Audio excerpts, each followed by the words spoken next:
Hello and welcome to Healthy Little Marketing. Today I got a few requests from some clients about how to use MailChimp to automate emails and use it to build your database and your list. And before I get into all that, I want to tell you the 10 reasons why I think you should build an email list.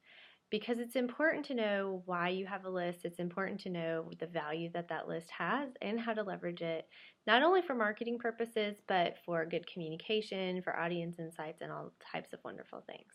So the first reason is because you own it. You know, Facebook could go away tomorrow. Instagram could just say, hey, we're done, we're cashing out, we're deleting all your pictures. Everyone who's following you, you have no way of getting back in contact with those people again if the platform just goes away. You don't own Facebook. You actually don't even own all the content you put up on Facebook. Facebook owns that. And if they decide that they want to take it away at any moment, it's gone.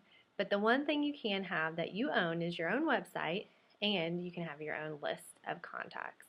So anybody who's interacting with you, anybody who's pumped about what you're doing, anybody who might be a vendor or a client, a community partner, a good referral partner, all of those people can be put onto an email list. And an email list doesn't mean you have to send it out once a month. It doesn't even mean you have to send it out once a quarter. It just means you want to send out information to them. You have their contact information. The second reason is because an email list does regrow your referrals.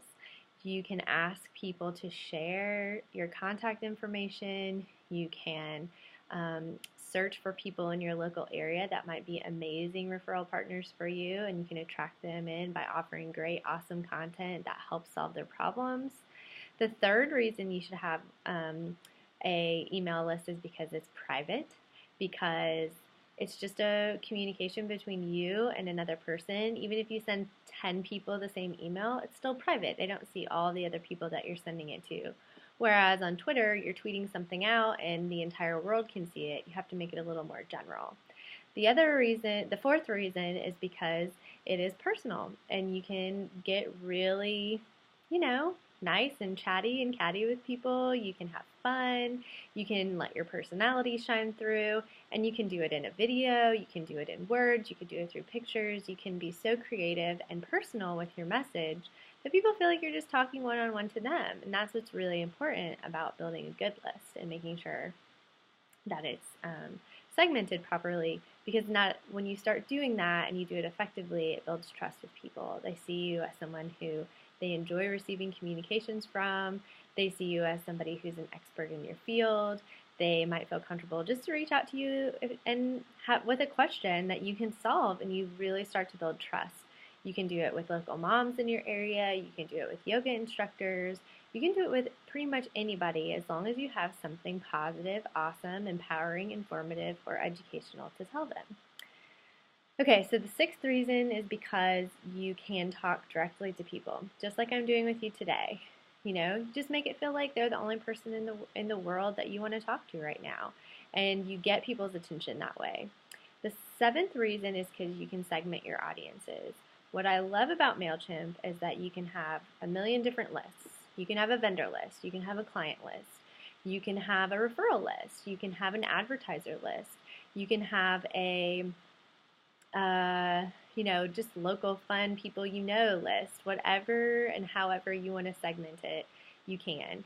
You have to take responsibility for your list, and you have to make sure that you send them targeted information. You wouldn't want to send, your partners necessarily the same information you send your clients. So make sure that you're, talking to the right audience, segmenting it appropriately to get the desired call to actions that you want. The eighth reason is because kind of what I just said, call to actions. You can make announcements. You can tell people things that are happening. You can invite them to be a part of something VIP and very special. That's what I like to do with my list. It's not just, the thousands of people that I find on Instagram that I love and who are super awesome that I want to encourage every day, but it's the people who are on my list are my VIP people. They're the people who care. They're the people who want to hear from me, and they're the people who I want to wow with the great content that I'm putting together. So you wow people, you make announcements, and you give them something special. The ninth reason is because of sales.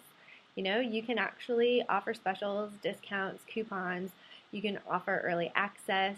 I have a webinar coming up, and everybody on my list got an email saying, hey, I've got a webinar all about building websites that sell. I only have 100 spots because that's like the maximum that the platform will let me have. So save your seat now, and you guys are my VIP people. If that thing fills up, you guys have first dibs on it.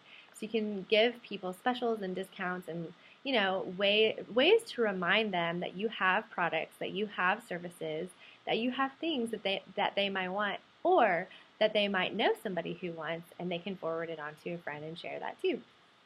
And then the 10th reason is because you're going to find out information about your audience, about the people who you see on Facebook, the things that you like, the things that attract your attention, but you can find out more about them in a deep level. You can survey them and ask them what's the most important thing that they want to learn about. You can ask them what's the biggest problem that they have, and then you can custom tailor your content and your information to exactly what your audience needs or is looking for or is hoping for, or something that is even a new product or offering that you didn't even think about before that you now know you can solve, and you can offer that to your list in return. Okay, so that is the end of this video. We are going to get into MailChimp 101, so stay tuned for video 2 on how to set it up, how to build a list, and how to make sure that everything is ready to go to send out your first email.